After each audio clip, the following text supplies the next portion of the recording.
সুতরাং আমার কি করণীয়?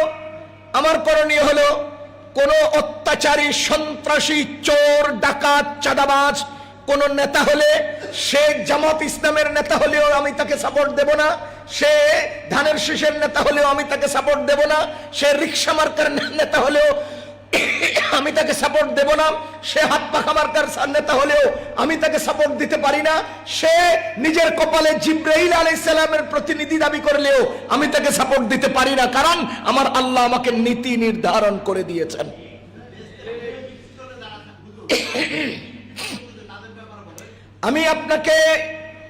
আমি আপনাকে ফ্লোর দেই নাই যে আপনি আমাকে প্রশ্ন করেন।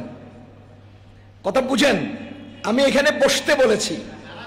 রাখেন, আমি এখানে বসেছি বলার জন্যে। যদি আমি আপনাকে বলতাম যে আপনাদের কারো প্রশ্ন আছে কিনা, খেয়াল করেন, আমি যদি বলতাম যে আপনাদের কারো কোনো প্রশ্ন আছে কিনা, তাহলে সেই প্রশ্নের জবাব দিবেন, সেই প্রশ্ন আপনি করার সুযোগ পাবেন।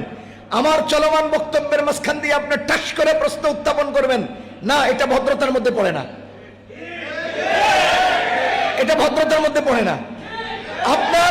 আমার বক্তব্য শেষ হোক, দেখেন, আমার বক্তব্য শেষ হোক, একটা 5 মিনিট 10 মিনিটে আমি বয়ান শেষ করব। আপনার কোনো প্রশ্নের জবাব থেকে গেলে তখন গিয়ে আপনি প্রশ্ন করবেন। কথা শুরু করি না, এখনই প্রশ্ন শুরু করছেন। দেখেন,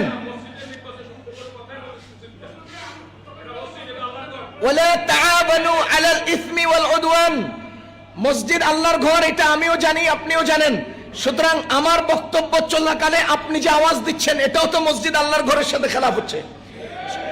চুপ থাকেন, সবাই চুপ থাকেন, সবাই চুপ থাকেন। নির্বাচন বাইরে, এখন কি বলতেছি আমি? নির্বাচনের কথা বলবো না?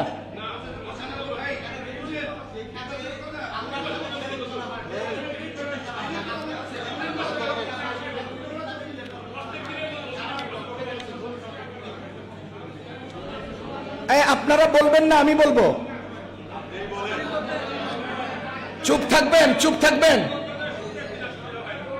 চুপ থাকবেন।